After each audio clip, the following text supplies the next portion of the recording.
Potomac sewage spill prompts health warnings and infrastructure scrutiny.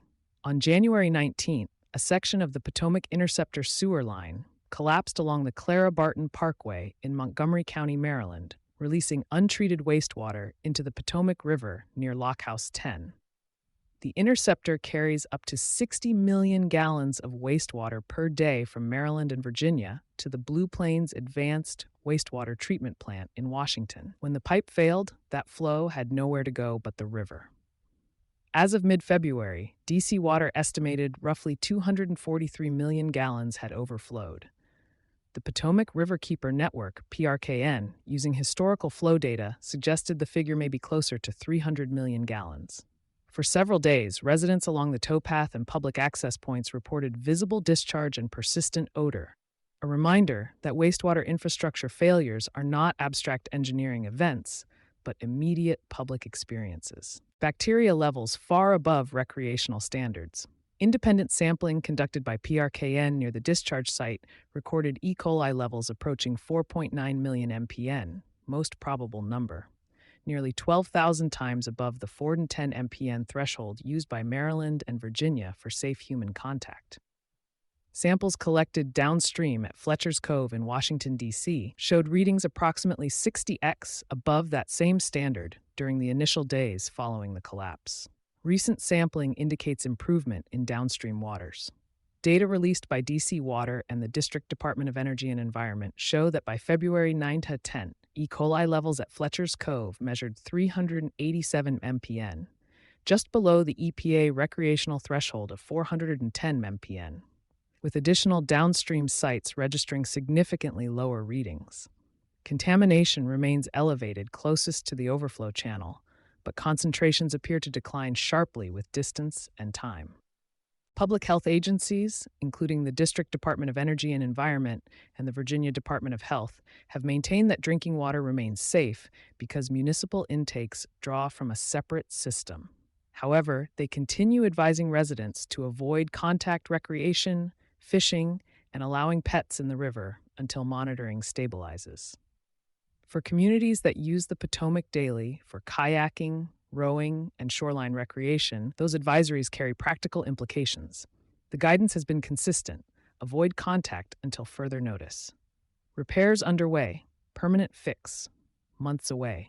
DC Water reported that the discovery of rock obstruction within the interceptor complicated early repair efforts.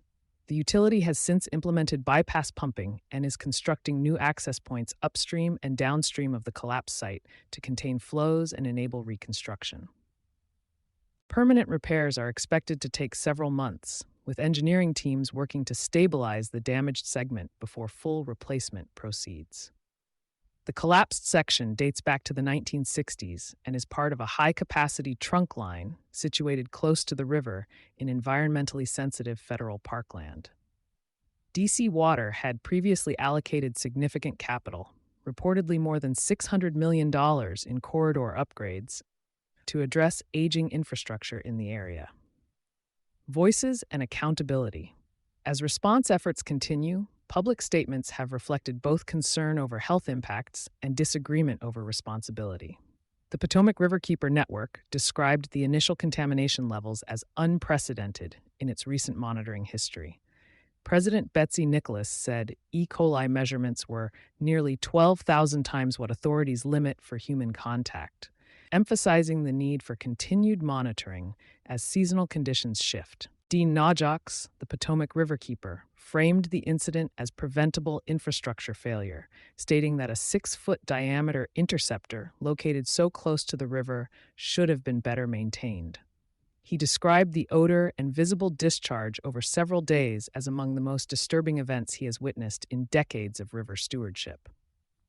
At the regulatory level, the U.S. Environmental Protection Agency, EPA, has taken a procedural stance. An EPA spokesperson stated that DC Water is responsible for responding to the collapse and confirmed inspectors are conducting regular site visits to monitor compliance.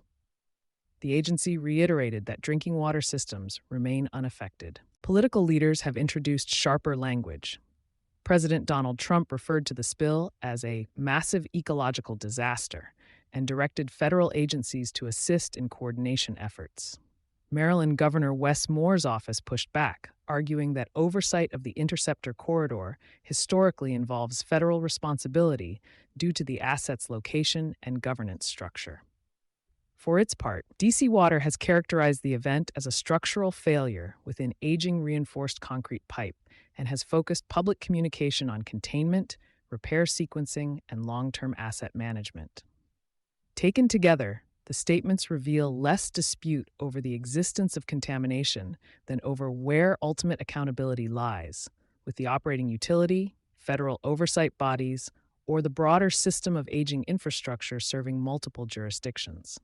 A broader signal on wastewater resilience. For now, advisories remain in place, repairs continue, and monitoring data will guide public health recommendations. The collapse has drawn political attention and environmental criticism, but its longer-term implications are structural. Large regional wastewater systems operate largely out of public view until they do not. As permanent repairs move forward, the focus will shift from emergency containment to inspection regimes, capital prioritization, and transparency around aging infrastructure located in environmentally sensitive corridors. The physical breach may be repaired within months. While water quality readings in downstream areas show improvement, the collapse has intensified scrutiny of inspection practices, capital sequencing, and oversight coordination in one of the region's most environmentally sensitive corridors. You've been listening to Sustainability Soundbites by Environment and Energy Leader. For partnership opportunities, please reach out to our team.